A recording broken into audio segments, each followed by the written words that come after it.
is going on, you guys? My name is Rayge, and we are back today with a quick update video here in regards to my experiment that I have been utilizing for the past few weeks, which is essentially skipping the campaign nodes and really saving up the energy for events and milestones that do matter for my account. Personally, I've had a chance to finally test this out and as well assess what the net impact to my account is, especially when we see how that's going to be taken away from the strike pass and the rewards that are associated. That's what we'll be deep diving today, so definitely check it out, guys, if you're interested in terms of whether or not this is a strategy that's worth it for you. So first and foremost, let's get started to why this would be a strategy in the first place, right?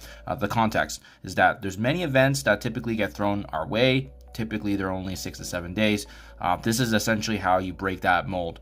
The typical energy for a 6-day event is around 1100 energy per day. However, if we are saving up energy and storing this before the event goes live, the theory is that obviously you would have this massive stockpile energy that can be utilized, because this can be campaign energy, ISO 8 energy, incursion energy, so forth, so as long as we're anticipating events. Especially given what we've seen with how Scopely and Boundless do give us a pretty good overview of the monthly events that are coming before they come live, even the blog posts that give us details, events coming live in a week or two, and data mines that also even preview beyond that. So we have a lot of information that's at our disposal, and it's using this information to our utmost and maximizing, especially if you're free to play like myself or even a light spender. This is an opportunity where we can actually have a chance to get ahead on events and milestones purely by being strategic in how we use these resources, because the window to build up resources is greater than the limited time window that these events are typically ongoing. Now, before I even assess in terms of how this impacts in terms of rewards, I really want to take a step back and understand how much gold was I even generating from my account going through the day-to-day. So thankfully, I'm really glad that I made this video, which is the how much gold can we actually earn in a month. This was done when I was maximizing everything in December. It was a pretty chill month with events, so I was able to fully assess. Overall, that month we earned 137 million in gold. So if you guys are interested in that video, I'll definitely link it below. But that's also keeping a 2.7 million budget per day, so it was very easy for me to obviously calculate what the gold was earned, because I never went over that limit, and when I did go over, it was usually only 100 or 200,000, so not a big deal. We'll be conservative here, but essentially for that month of December, we earned about 137 million gold from everything, including opening of all the gold orbs that was obtained in the account. So we have a really good holistic view of what can be generated. Now, next up then, in the 3 weeks in January starting, I wanted to fully test this out for a full strike pass. So the most recent one with the Iron Man Infinity War was this recent completion of it. So obviously today with the strike pass, Nightcrawler was reset, hence the opportunity here to actually do a review, which was yesterday. Yesterday I took a screenshot of what you can see here in terms of the rewards. So I did miss out the last 4 milestones of this event from the strike pass, as you can see, right? So that's training materials, that's a 700k in gold, some Annihilation Star-Lord shards, and obviously teal gear. But keep in mind as well, I wasn't actually able to skip all of the ISO 8 completely. If you recall, there was a Sunspot event that was live. So right now, I am skipping the ISO 8 because there's no event, but I think there was like a span of 6 or 7 days that I was able to spend ISO 8 energy. So just be mindful of that. From that conservative mindset then, I estimate that we'll typically lose about 4 to 6 of these rewards if you're fully skipping all ISO 8 and all campaign, unless said or given event is live, right? So, and strike passes usually reset every 2 weeks, so just something to be mindful of. But in the span of the 21 days, this was basically the conclusion of what we saw. Right now, let's put it all together. So, especially since we know how much gold we generated in December, we could take a look at the balance now. So, at December 30th, we were sitting close to 59 million. So I wanted to take that out of the balance. Today's balance, as you saw in the screenshot, was about 75.8.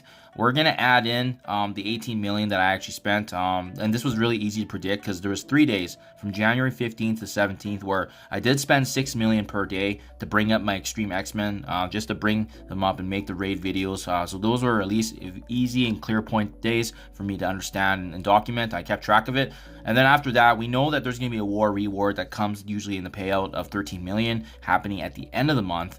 And then lastly, the final component is just adding back all of the days that I typically spend 2.7 because I don't go over it, with the exception of those Extreme X-Men investment days. So we do the 31 days in January and we back out the 3 days, which were obviously the 6 million each, giving us 75.6.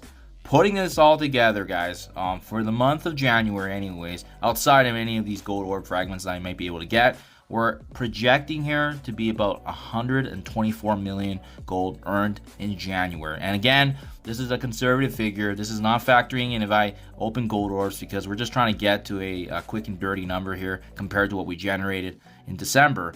And you can see that is going to be, you know, I estimate that there's going to be likely a difference here then that we're missing out of about 10 to 13 million in gold. And yeah, that's the impact, guys, to your account anyways. We're missing out obviously on that bit of gold. And as well though, obviously these milestones and these rewards that are provided in the strike pass that we see here that on screen. So we were able to miss out a few of those. But I wanted to zoom in and show you guys here something else that we didn't talk about, right? As a result of us going through and preparing and obviously trying this out, just look at the mass pile of campaign energy that I've built up in both the regular campaigns as well as ISO 8, and this is in preparation for future events now. So that's kind of the takeaway here, right? Is, you know, are these 4 rewards and obviously that 12-13 million gold, does that substantiate, I guess, what we've stored now in save for campaign? That which can be utilized obviously for the new level 100 cap. It can be utilized for the new campaign events that are coming live. Now I'm sitting in a very, very comfortable position with these resources, and I'm really happy that I'm testing this out, and I'll continue to test it out, guys.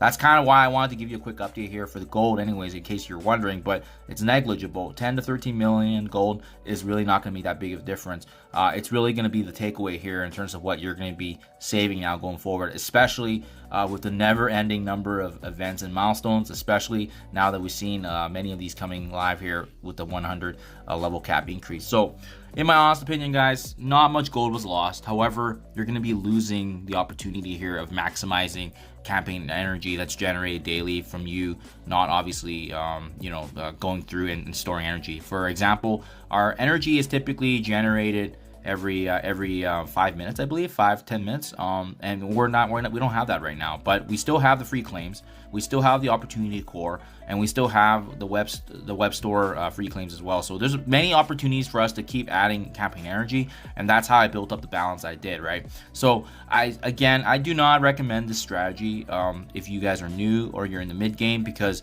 you need as much gold and experience as much as possible for your account to come to the end game so you can actually do this, right? This is a strategy in the end game to kind of manage the events a little better, especially, like I said, if you're free to play like myself or a light spender. This is how you can break that mode to generate a lot of energy and use it for the events that matter in those limited time frames. So lastly, guys, not a conclusive video by any means, but I wanted to give you a quick update for the gold impact because we finally have some good data here to work with. But I'm going to continue testing this because there's definitely some events coming up. We've seen with Void Knight, he's going to also have a campaign involvement there. We have the double, triple, quadruple XP that's kind of buried in the data mines. I want to see how this comes to fruition and give you guys an update here. But I've enjoyed the events. So far, I've done the same thing with the ISO 8 with Sunspot, and that event was an absolute joke. I found that with this strategy so far, any of the campaign events that come my way, it's a lot easier to manage than before. When I did have a campaign event, I would just go start from zero and obviously just spend campaign energy where needed and core where needed. But having this reserve has definitely made me coast on events, which has been a really big surprise for myself. Even when I'm doing the math and so forth, it's just nice to have that extra buffer and have that fresh reserve. So I'm not sure if they're going to be combating this in the future here, because it is a type of hoarding in the game. But so far, I've enjoyed the events being easier. I'm going to keep testing it and I'll keep you guys up to date. But hopefully you enjoyed this. Hopefully you can see the net impact to your account overall, and whether or not you want to try this again. I don't recommend if you're a mid gamer or a new end gamer, but if you're comfortable in the end game and you want to try something new and different, that you're not losing out on much, and it's gonna help you prepare for events which are consistently coming every week, right? So definitely been a breath of fresh air for sure. I'll keep doing what I'm doing and keep you guys up to date. But let me know anything in comments below, guys, if you agree or disagree. Always appreciate hearing back. Thank you as always, and I'll catch you guys in the next one.